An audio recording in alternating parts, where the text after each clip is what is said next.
समीर और मैंने परिवारों के विरोध के बावजूद प्रेम विवाह किया था।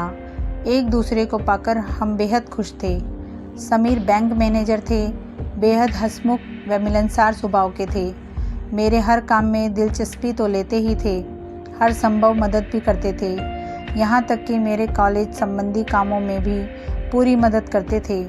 कई बार तो उनके उपयोगी टिप्स से मेरे लेक्चर में नई जान आ जाती थी। शादी के 4 वर्षों बाद मैंने प्यारी सी बिटिया को जन्म दिया। उसके नामकरण के लिए मैंने समीरा नाम सुझाया। समीर और मीरा की समीरा। समीर प्रफुल्लित होते हुए बोले, यार तुमने तो बहुत बढ़िया का नामकरण कर दिया। जैसे यह हम दोनों का रूप है, उसी तरह इसके नाम में हम दोनों का नाम भी समाहित है। समीरा को प्यार से हम सोमू पुकारते। उसके जन्म के बाद मैंने दोनों परिवारों में मेल मिलाप कराने का बहुत प्रयत्न किया, किंतु असफल रही। दोनों तरफ से काफ़ी अपशब्द सुनाए गए। समीर ने मुझे अपनी कसम देते हुए कहा, मीरा, भविष्य में तुम इस बारे में प्रयास नहीं करोगी। इस तरह दोनों परिवारों में मेल मिलाप होने की उम्मीद समाप्त होती गई। सोमू के पालन पोषण में हम दोनों पूरी तरह से व्यस्त हो गए। सोमू बचपन से ही मधुर स्वभाव एवं कुशाग्र बुद्धि की थी। समीर गर्व से कहते, मीरा, हमारी सोमू जरूर कुशल इंजीनियर बनेगी, बड़ी तेज बुद्धि की है। मैं कहती, क्यों नहीं, ज़रूर बनेगी। उसे थोड़ा बड़ा होने दीजिए, तब समझ में आएगा कि उसकी रुचि किस ओर है। समीर बोले, तुमने सही कहा, यह जो बनना चाहेगी हम उसमें उसको पूरा सहयोग देंगे। समीरा 9 वर्ष की हुई थी कि कार एक्सीडेंट में समीर की मृत्यु हो गई। मेरी तो मानो दुनिया ही उजड़ गई। उन्हीं से तो मेरी दुनिया गुलजार थी। नन्ही सोमू का रो रो कर बुरा हाल था। मम्मा, मैं पापा को नहीं जाने दूंगी। पापा को क्या हो गया? वह ज़रूर ठीक हो जाएंगे। मैं उसे अपने कलेजे से सटाए शांत कर देने का असफल प्रयास करती रही। अपनी सोमू के लिए मैंने अपने दर्द को अंदर ही अंदर दबा लिया। जाहिर तौर पर मैं सामान्य रहने का प्रयास करने लगी। मैंने स्वयं से प्रण किया कि मैं सोमू को उसके पापा की कमी महसूस नहीं होने दूंगी। आज समीर की बात याद करती हूँ। उन्होंने अपनी सोमू के लिए कितना सही कहा था। आज वह सॉफ्टवेयर इंजीनियर के रूप में एक मल्टीनेशनल कंपनी में कार्यरत है। उसके सहकर्मी सार्थक से मैंने उसका विवाह पक्का कर मंगनी की रस्म कर दी है। सार्थक एक प्रोजेक्ट के सिलसिले में अमेरिका गया है। वहाँ से लौटने पर दोनों की शादी कर दी जाएगी। शनिवार व रविवार को सोमू की छुट्टी रहती है, किंतु शनिवार को मेरा कॉलेज रहता है। साधारणतः मैं 4 बजे तक कॉलेज से लौट आती हूँ। एक शनिवार को कॉलेज से लौटने पर सोमू ने कॉफ़ी स्नैक्स के साथ अपने हाथों से बनाए स्वादिष्ट उपमा के साथ मेरा स्वागत करते हुए कहा, मम्मा, साथ साथ कॉफ़ी पीने का मज़ा कई गुना बढ़ जाता है। 100% सही, लेकिन रोज़ तो मैं कॉलेज से लौटकर अकेले ही कॉफ़ी स्नैक्स लेती हूँ। मम्मा, कल संडे है, हम सेंट्रल मॉल चलेंगे। वहाँ सभी चीज़ों पर सेल चल रही है। ठीक है बेटा, मुझे ज्वेलर के पास भी जाना है। तेरे तो सारे गहने तैयार हो गए हैं, बस सार्थक के लिए चैन और ब्रेसलेट ले आना। सेंट्रल मॉल में सोमू ने मेरे लिए कुछ ड्रेसेस और साड़ियाँ पसंद की। मैंने देखा सभी ब्राइट कलर्स की थी। मैंने इनकार करते हुए कहा, बेटा, इतने ब्राइट कलर में मुझ पर बड़े अटपटे लगेंगे। ओ मम्मा, आप पहनती नहीं हैं, यदि पहनने लगेंगी तब आदत हो जाएगी, फिर अटपटे नहीं लगेंगे। बेटा, मेरी वार्डरोब तो कपड़ों से भरी पड़ी है, उसी में से तू अपनी पसंद के निकाल देना। जब घर में इतने कपड़े हैं ही, तब और क्यों नए लेना। मम्मा, अब मॉल से खाली हाथ तो नहीं लौटेंगे, 1-2 तो ले लीजिए, उसने आग्रह करते हुए कहा। खाली हाथ भला क्यों लौटेंगे? अपनी सोमू के लिए जीन्स टॉप, सूट्स वगैरह ले लेंगे। तू शादी के बाद भी साड़ी तो कभी कभी ही पहनेगी, उसने इतराते हुए कहा। मम्मा, अभी शादी में 4 महीने बाकी हैं, मैं तो कपड़े उसी समय लूँगी। अच्छा, तो लगेज सेक्शन में चल, वह सब अभी ले लेती हूँ। मैं उसका हाथ पकड़कर ले चली। कई सालों से मेरी वार्डरोब बंद पड़ी थी, अपनी बिटिया की जिद के कारण खोलनी पड़ी। वह मेरे कपड़ों का कलेक्शन से खुश होकर बोली, वाह मम्मा, कितना बढ़िया कलेक्शन है आपके पास, और आप एकदम सादे व सिंपल ही पहनती हैं। हाँ बेटा, तेरे पापा को मेरे लिए कपड़े खरीदने का बेहद शौक था, किंतु उनके जाने के बाद मुझे ये सब पहनने का शौक नहीं रहा, सो सब रखे हुए हैं। नहीं मम्मा, अब आप वैसी ही रहेंगी जैसी पापा के सामने रहती थी। मम्मा, मुझे आपकी और पापा की कई प्यार भरी चुहले याद हैं। उस दिन आप पापा की पसंद की ड्रेस, हेयर स्टाइल, ज्वेलरी पहनकर तैयार हुई थी। पापा दिल पर हाथ रखकर धप से सोफे पर बैठ गए थे। आप दौड़कर पापा के पास आकर पूछने लगी थी, क्या हुआ समीर, आप ठीक तो हैं? पापा ने कहा था, यार दिल इतना तेज़ धड़क रहा है कि उसे हाथों से थामना पड़ रहा है। मुझे उनकी बात पर हंसी आ गई थी। उन्होंने मुझे अपने पास बैठाते हुए कहा था, क्यों सोमू, मम्मा जच रही है ना? मैंने कहा था, मम्मा तो हमेशा ही जचती हैं, वैसे पापा आप भी कोई कम नहीं हैं। उन्होंने मुझे ये कहते हुए गले से लगा लिया था। वाह मेरी नन्ही सोमू, तू तो खूब बातें बनाने लगी। हाँ बेटा, पापा हर बात पर, हर काम में पूरी रुचि लेते थे। वह माहौल एकदम खुशनुमा बनाए रखते थे। समीरा ने बातों का रुख वर्तमान की तरफ करते हुए कहा, वह सब तो ठीक है मम्मा, अब आप वैसे ही तैयार होंगी जैसी आप पापा के सामने तैयार होती थी। यह तो मुझसे ना हो सकेगा बेटा। क्यों मम्मा, आप अपनी बेटी का मन नहीं रखेंगी?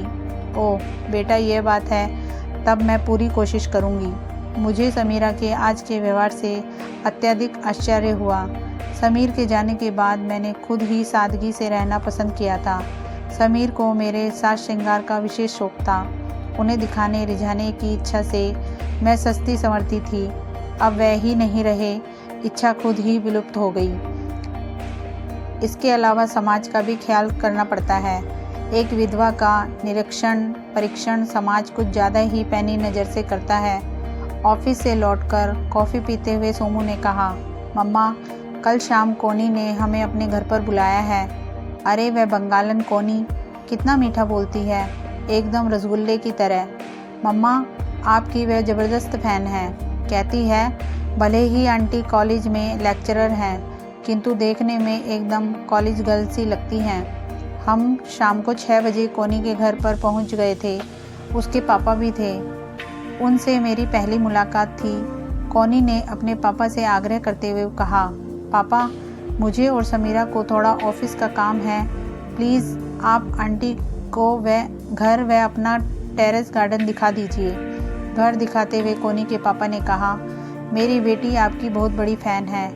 वह आपके हाथ के खाने से लेकर आपके सारे तौर तरीक़ों की बहुत प्रशंसा करती है। आपकी सुंदरता की प्रशंसा करते हुए तो वह कवित्री ही बन जाती है। मेरा मानना है कि कोनी ने जो वर्णन किया था, आप उससे अधिक प्रशंसा के योग्य हैं। उन्होंने कहा। मैंने चुप रहना ही ठीक समझा।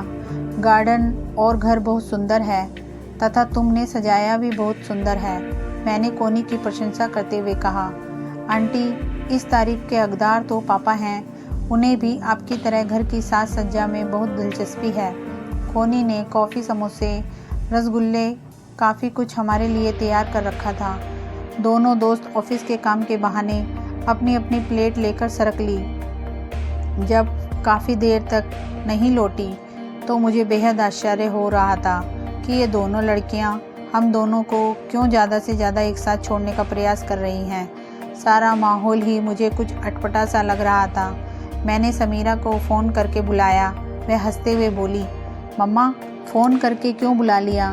यहीं पर तो थी, आ जाती थोड़ी देर में। तुम मुझे अकेली छोड़कर क्यों चली जाती हो? तुम दोनों भी यहीं हमारे साथ बैठो। ओहो मम्मा, अकेली कहाँ हैं? अंकल तो हैं ना आपके साथ। लगता है आपकी मम्मा को मेरी कंपनी पसंद नहीं आ रही है। ये काफ़ी शांत व गंभीर स्वभाव की हैं, कोनी के पापा ने कहा। अब आज्ञा दीजिए, हम चलते हैं। मैंने विदा लेने के लिए कहा। आंटी अभी रुकिए, आज डिनर हमारे साथ लीजिए, कोनी ने तत्परता से कहा। आज माफ़ी चाहती हूँ बेटा, डिनर फिर कभी, मैंने उठते हुए कहा। रात को सोते समय समीरा ने मेरी राय लेते हुए कहा, मम्मा अंकल अच्छे हैं ना? मैंने पूछा, कौन अंकल बेटा? ओ मम्मा, आज आप कोनी के पापा से मिली हैं ना, उन्हीं के बारे में पूछ रही हूँ। ओहो, मुझे ख्याल ही नहीं रहा। आने के बाद मैंने उनके बारे में कुछ सोचा है भी नहीं। अच्छे ही हैं। हाँ मम्मा, अंकल बहुत अच्छे हैं। मैं जब भी उनके घर जाती हूँ मेरा बहुत ख्याल रखते हैं। अच्छी बात है बेटा। खैर छोड़ ये सब बातें। ये बता कि सार्थक का प्रोजेक्ट बढ़िया चल रहा है ना? हाँ मम्मा, हो सकता है प्रोजेक्ट समय से पहले ही पूरा हो जाए, तब वह पहले ही इंडिया लौट आएगा। ये तो बहुत अच्छी खबर है। अब तो सार्थक का फ़ोन आने ही वाला होगा। मैं सोती हूँ, गुड नाइट बेटा। इतने में सोमू का फ़ोन बज उठा। सार्थक का फ़ोन आ चुका था। 2 दिनों बाद मैं कॉलेज से लौटकर कॉफ़ी स्नैक्स लेकर टीवी के सामने बैठी ही थी कि सोमू का फ़ोन आया। मम्मा, मैं 6 बजे तक घर पहुँच जाऊँगी। मेरी फ्रेंड रितु भी आ रही है मेरे साथ। अच्छी बात है बेटा। मम्मा, आप मेरी पसंद की गहरे नीले रंग की साड़ी पहनकर तैयार रहना। अरे बेटा, वह मेरे घर आ रही है, मुझे उसके घर थोड़े जाना है जो मैं सज धज कर तैयार हो जाऊं। अरे घर पर एक मम्मी जैसे रहती है वैसे रहती हूँ। ओ मम्मा, प्लीज़ मेरा मन रख लो, सोमू ने आग्रह करते हुए कहा। ठीक है, खाने में कुछ खास बनाना है? नहीं मम्मा, मैंने पिज़्ज़ा और कोल्ड ड्रिंक ऑर्डर कर दिया है। वह मेरे पहुंचने के बाद ही पहुंचेगा। आप तो बस तैयार हो जाओ। चल ठीक है बेटा, मैं कोशिश करती हूँ। मुझे थोड़ी खींच सी हो रही थी सोमू के व्यवहार पर। इस लड़की को क्या हो गया है? ये मेरी साज श्रृंगार के लिए क्यों परेशान होने लगी है? 6 बजे सोमू अपनी सहेली रितु के साथ पहुँच गई थी। साथ ही मेरे हम उम्र रितु के सर्जन भैया भी आए थे। सोमू ने सभी से मेरा परिचय करवाया। हम सभी ने साथ साथ पिज़्ज़ा का आनंद लिया। दोनों दोस्त कोल्ड ड्रिंक के साथ ऑफिस के काम के बहाने दूसरे कमरे में चली गई। रह गए मैं और रितु के सर्जन भैया। वह अपने बारे में खुद ही बताने लगे। 2 बेटियां हैं मेरी। दोनों की मां 15 साल पहले गुजर गई थी। माता पिता की भूमिका निभाते हुए दोनों का पालन पोषण किया, उन्हें उच्च शिक्षा दिलवाई। अब दोनों अपनी अपनी गृहस्थी में व्यस्त हैं। आपने बहुत अच्छा किया, बेटियों का समय से विवाह कर दिया, गृहस्थी में बांध दिया।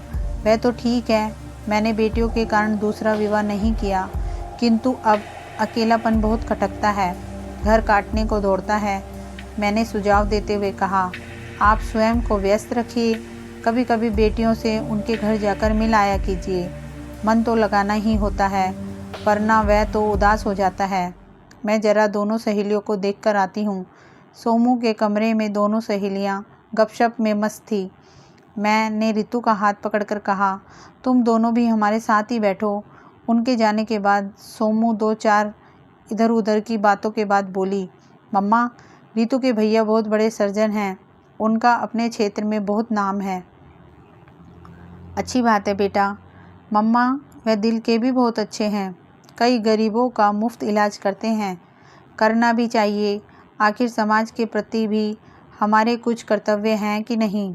हाँ मम्मा, उनका स्वभाव आपसे बहुत मेल खाता है। जिस तरह आप दूसरों की सहायता करने के लिए तैयार रहती हैं, वह भी। कुछ पल रुककर वह फिर बोली, मम्मा, वह हैं भी बहुत स्मार्ट। उनको देखकर नहीं लगता कि उनकी इतनी बड़ी बड़ी बेटियां होंगी। जैसे आपको देखकर कोई नहीं समझ सकता कि मेरे उम्र की आपकी बेटी है। मम्मा, आप इतने में सोनू का फ़ोन बज उठा। वह उसमें व्यस्त हो गई। इस इतवार सोमू ने अपनी फ्रेंड कीर्ति के घर चलने का प्रोग्राम बनाते हुए कहा, मम्मा, कीर्ति का बर्थडे है, उसने घर पर ही छोटी सी पार्टी रखी है, आपको भी बुलाया है। अच्छा है कि इतवार है, आप चलेंगी ना? बेटा, मैं तुम बच्चियों के बीच क्या करूँगी, तुम ही चली जाना, बस रात में समय से लौट आना। मेरे रहने से तुम लोग खुलकर मस्ती भी नहीं कर सकोगी। मैंने हंसते हुए कहा, ओ मम्मा, वह मुझे कच्चा खा जाएगी। उसने बहुत कहा है कि आंटी को ज़रूर लाना। मम्मा, वह आपसे मिलने का बहाना ढूंढती रहती है, प्लीज़ चलिएगा मम्मा, उसका दिल टूट जाएगा। ठीक है, चलूँगी। उसे उपहार क्या देना है? मैं सोचती हूँ वह चांदी और अमेरिकन डायमंड वाला सेट दे देते हैं। ठीक है मम्मा, उसकी मिल्की वाइट रंगत पर जचेगा भी बहुत। इतवार को सोमू मेरी साज श्रृंगार में लग गई। ऐसा हेयर स्टाइल तो, ऐसा मेकअप, ये ड्रेस तो, वह ज्वेलरी तो ये सैंडल। बड़ी मुश्किल से बीच का रास्ता अपनाकर मैं तैयार हुई। मुझे एकटक देखती हुई बोली, सच कहूँ मम्मा, आपसे तो मुझे जलन हो रही है, औरों का क्या हाल होगा। ओहो मेरी बिटिया, तू बहुत बातें बनाने लगी है। तुझ नवयौवना के सामने मुझ प्रौढ़ा की क्या बिसात।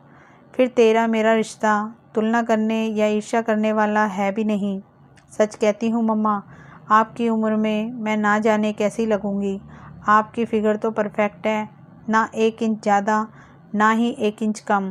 काम करने के लिए बिंदिया आ गई थी, सो हम माँ बेटी की छेड़छाड़ में विराम लग गया। बिंदिया को काम बताकर मैं सोमू के कमरे की तरफ आ गई। वह फ़ोन पर लगी हुई थी। बार बार मेरे नाम की ध्वनि आने के कारण मैं ध्यान से सुनने लगी। हाँ यार, मम्मा तो लाजवाब लगती ही है। आज मेरा मन रखते हुए उन्होंने थोड़ा मेकअप भी कर लिया है। गजब ढा रही हैं आज तो। और हाँ, चाचा जी समय पर पहुंच रहे हैं ना। हाँ हाँ, उनके पहुंचते पहुंचते मैं और मम्मा भी पहुंच जाएंगे। हाँ, यही ठीक रहेगा। खेल के बहाने मम्मा और चाचा जी का एक साथ डांस करवा देंगे। यह आइडिया परफेक्ट है ना। ज़रूर बात बन जाएगी।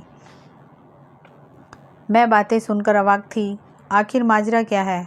मैंने सोमू से कहा, क्या बात है बेटा, मेरे बारे में क्या बात हो रही है। उसकी मानो चोरी पकड़ी गई हो, किंतु स्वयं को संभालते हुए बोली, कुछ भी तो नहीं मम्मा। नहीं बेटा, कुछ बात तो है। ये चाचा जी कौन है, फिर उनके साथ डांस वाली क्या बात है। ओहो मम्मा, कुछ भी नहीं। हम फ्रेंड्स तो कुछ भी आपस में बात करते हैं। आप बिंदिया से कहिए कि वे जल्दी काम ख़त्म करे, हमें निकलना चाहिए, हम लेट हो रहे हैं। सोमू, सबसे पहले कीर्ति को फ़ोन से कह दो कि हम लोगों को थोड़ी देर हो जाएगी, गेस्ट आ गए हैं या कुछ भी कारण बोल दो। और मुझे मेरे सवालों का जवाब चाहिए, वरना मैं नहीं जाने वाली। मेरा यह अल्टीमेट सुन सोमू एकदम शांत मुझे एकदम देखने लगी। मैंने उसे गले से लगाकर सहस ने कहा, क्या बात है बेटा, जब से मैंने तेरी शादी पक्की की है तब से मैं देख रही हूँ तू मेरी साज श्रृंगार पर बहुत ध्यान देने लगी है। फिर कभी किसी के विदुर पापा तो कभी सर्जन भैया, फिर आज ये चाचा जी। क्या बात है बेटा, तेरे दिल में क्या चल रहा है, अपनी मम्मा को नहीं बताएगी। सोमू ने धीरे से कहा, मम्मा मुझे आपकी बहुत चिंता है। मेरी शादी के बाद आप एकदम अकेली हो जाएंगी। मैंने आपको इन लोगों से इसलिए मिलवाया है कि आप इनमें से किसी से शादी करने के लिए तैयार हो जाएं। मम्मा, हर उम्र में अपने हम उम्र साथी की आवश्यकता होती है, जो हमारी बात सुने और समझे, जिसके साथ हम सुख दुख बांट सकें। जीवन जीने का कुछ उत्साह तथा मकसद तो होना ही चाहिए ना मम्मा। उसने झिझकते हुए कहा, मम्मा आपने मेरी सारी आवश्यकताओं की पूर्ति तत्परता से की है, कभी पापा की कमी महसूस होने नहीं दी, किंतु मैंने आपके अकेलेपन के लिए कभी सोचा ही नहीं। कुछ दिनों बाद मेरी शादी होने वाली है, मेरे जीवन का अहम हिस्सा बन जाएगा। आज मुझे ये बात बहुत कचोटती है कि आपने मेरे लिए अपनी इच्छा का दमन कर लिया होगा। प्लीज़ मम्मा, बुरा नहीं मानिएगा मेरी बातों का। अरे बेटा, तू मेरे लिए कितना सोचती है, एक बार तो मुझसे कहा होता। देख बेटा, समीर की मृत्यु के बाद मेरे सारे हितैषियों ने मुझे पुनर्विवाह की सलाह दी थी, किंतु मैं स्वयं को दूसरों के विवाह के लिए तैयार नहीं कर पा रही थी। एक तो दिलो दिमाग में समीर की छाए हुए थे, तथा कई बार अकेलेपन से घबराकर पुनर्विवाह का विचार करती तो यह वह उठ खड़ा होता कि नया जीवन साथी मेरी सोमू को या सोमू अपने नए पापा को स्वीकार कर पाएगी या नहीं। इसके अलावा पढ़ने सुनने को कभी कभी मिल जाता है कि सौतेला पिता जवान होती सौतेली बेटी पर ही बुरी नज़र रखने लगता है। मेरी सोमू को किसी तरह का कष्ट हो, यह मुझसे बर्दाश्त नहीं होता। मुझे तो अपनी सोमू का सही पालन पोषण कर एक योग्य नागरिक बनाना था, सो मैंने पुनर्विवाह का विचार ही छोड़ दिया था। मैंने रहस्य खुलते हुए कहा, बेटा सोमू, जब आज ये विषय तूने छेड़ ही दिया है तो मैं तुझे अपने जीवन की एक सच्चाई बता देना उचित समझती हूँ। मेरे कॉलेज में रमेश जी गणित के प्रोफेसर हैं, तो उनसे कई बार मिल चुकी है तथा उनकी बहुत बड़ी फ़ैन है और तुझे मालूम है कि 4 साल पहले कार एक्सीडेंट में उनकी पत्नी की मृत्यु हो गई थी। उनके दोनों बेटे पवन और पीयूष अमेरिका में सेटल हो गए हैं। उन्हीं रमेश ने मुझसे शादी करने की इच्छा व्यक्त की थी। मैंने भी उन्हें यह कहते हुए सहमति दी थी कि मैं समीरा की शादी के बाद ही आपसे शादी कर सकूंगी। मुझे लगा था कि मेरी बिटिया असहज ना महसूस करे, किंतु मुझे क्या मालूम था कि मेरी बिटिया मेरे लिए वर की तलाश कर रही है। मैंने यह सब सोमू की आंखों में झांकते हुए कहा।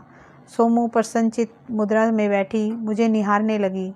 मैंने कहा, रमेश जी काफ़ी सभ्य व शालीन स्वभाव के हैं। उनका यही स्वभाव मुझे आकर्षित कर गया। उन्होंने मुझसे शादी का प्रस्ताव रखा। मैंने तेरी शादी तक इंतज़ार करने को कहा। हाँ, जब मैं तेरी शादी तय करने लगी तब उन्होंने मुझसे कहा, मीरा, हम साथ हो जाते हैं, यह जिम्मेदारी ज़्यादा कुशलता से पूरी कर सकेंगे। किंतु मैंने हाँ नहीं कर सकी। तेरी सकचाहट थी मुझे। यह सत्य है कि पिछले लगभग 2 सालों से हम अपने दिल की बातें आपस में कह लेते हैं। पारिवारिक मुद्दों पर भी हम खुलकर बातें करते हैं। उनके दोनों बेटों ने उनसे फ़ोन पर बात करनी तक बंद कर दी है। वे दोनों अपनी दुनिया में व्यस्त और मस्त हैं। रमेश जी उन लोगों के व्यवहार से बहुत दुखी हैं। मैं अपनी समझ व सामर्थ्य से उन्हें सांत्वना देती हूँ। उनका अकेलापन मुझे भी अखर जाता है। दिल करता है उनका हाथ थाम लूँ। मैं आज सब बोल देना चाहती थी। जब मैंने तेरे लिए सार्थक को पसंद किया, उन्हें विस्तार से सब बताया, किंतु वह सार्थक को देखना व उससे मिलना चाहते थे। इसी विचार से मैंने सार्थक से मिलने के लिए सेंट्रल मॉल को उचित समझा। वह उन्हें भी वहाँ बुला लिया, जिससे वह उसे सोमू ने मुझे बीच में ही टोकते हुए कहा, मम्मा 1 मिनट, मुझे अच्छे से याद है उस दिन मॉल में रमेश अंकल भी मिल गए थे। हम सब ने समझा यह मात्र सुखद इत्तेफाक है, किंतु वह आपका और अंकल का तय प्रोग्राम था। एम आई राइट मम्मा? एब्सोल्युटली राइट बेटा, मैंने हंसते हुए कहा। अंकल हमारे साथ पूरे समय रहे थे तथा उन्होंने सार्थक से व उसके मम्मी पापा से भी खूब बातें की थी। मम्मा, सार्थक व उसके परिवार को भी अंकल बहुत पसंद आए थे। मम्मा, अब आप उन्हें सहमति दे दीजिए। अब हम एक साथ एक घर में रहेंगे तथा पूरे उत्साह व समर्पण से एक दूसरे का साथ निभाएंगे। सोमू ने अति उत्साह से कहा, ठीक है बेटा, यही सही। मेरे कॉलेज में सारे सहकर्मी हमारे रिश्ते से परिचित हैं, हमारे शालीन व्यवहार की सभी प्रशंसा करते हैं तथा हमारे निर्णय का सभी ने स्वागत किया है। किंतु बेटा, मुझे ताम झाम नहीं चाहिए। कुछ अपने परिचितों की उपस्थिति में कोर्ट मैरिज कर ली जाए। मैंने अपने विचार रखे। ठीक है मम्मा, जैसी आपकी मर्जी। मुझे तो अपने पापा का साथ चाहिए। कितना मज़ा आएगा मम्मा, आपने तो मेरी सारी चिंता ही ख़त्म कर दी। कहते हुए वह मेरे गले लग गई। मैंने प्यार से उसे थपथपाते हुए कहा, चल बेटा, कीर्ति की बर्थडे पार्टी में चला जाए। 2 बार उसका फ़ोन भी आ चुका है। वह हमारा इंतज़ार कर रही होगी। हम दोनों हंसते हुए कार में जा बैठी। तो धन्यवाद दोस्तों।